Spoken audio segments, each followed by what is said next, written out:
क्या तुमने कभी सोचा है एक ऐसा महीना, एक ऐसी बात जो हर मुसलमान को समझनी ही चाहिए, वरना वक़्त निकल जाएगा। ये है रमज़ान, अल्लाह की तरफ से तुम्हारे लिए भेजा गया एक ख़ास तोहफ़ा। बिस्मिल्लाहिर्रहमानिर्रहीम। हज़रत सलमान फ़ारसी रज़ी अल्लाहु अन्हु से रिवायत है कि नबी मोहम्मद सल्लल्लाहु अलैहि वसल्लम ने शाबान के आखिरी दिन एक खुतबे में इरशाद फरमाया, ऐ लोगों, तुम पर एक अजीम बरकत वाला महीना साया करने वाला है, रमज़ान। इस महीने में दिन का रोज़ा रखना और रात में नफील नमाजें पढ़ना अल्लाह की तरफ से तुम पर फ़र्ज़ किया गया है। जो शख्स इस महीने में अल्लाह के करीब होने के लिए कोई भी नेकी का काम करता है, उसे एक फ़र्ज़ अमल के बराबर सवाब मिलता है, और रमज़ान में एक फ़र्ज़ का सवाब दूसरे महीनों के फ़र्ज़ से 70 गुना ज़्यादा होता है। यह महीना सब्र का है और सब्र का बदला जन्नत है। यह महीना रहम, सुकून और बराबरी का पैगाम देता है।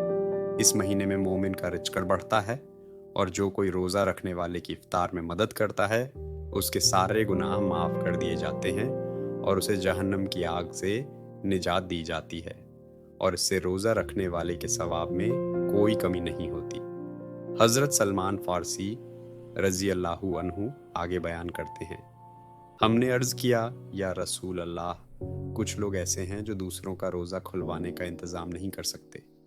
तो नबी मोहम्मद सल्लल्लाहु अलैहि वसल्लम ने फरमाया, अल्लाह ताला उस शख्स को भी वही सवाब अता करेगा जो किसी रोज़ेदार का रोज़ा सिर्फ एक घूंट पानी या थोड़ा दूध या एक खजूर से खुलवा दे।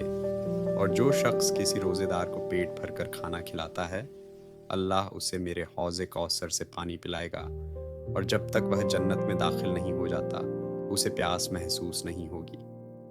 फिर नबी सल्लल्लाहु अलैहि वसल्लम ने फरमाया, रमज़ान का पहला हिस्सा रहम है, बीच का हिस्सा मगफिरत है, और आखिरी हिस्सा जहन्नम से निजात है। और जो शख्स इस महीने अपने खदीमों और लोगों के साथ नरमी और मदद का रवैया अपनाता है, अल्लाह उसके गुनाह माफ़ करता है और उसे जहन्नम की आग से बचाता है। मिशकात शरीफ। और नबी मोहम्मद सल्लल्लाहु अलैहि वसल्लम ने इरशाद फरमाया, रजब अल्लाह का महीना है, शाबान मेरा महीना है, और रमज़ान मेरी उम्मत का महीना है। रमज़ान शब्द रम्मत से लिया गया है, और अरबी ज़ुबान में रम्मत का मतलब है जला देना। यह वह महीना है जो मोमिन के गुनाहों को जला देता है, इसलिए इसे रमज़ान कहा जाता है।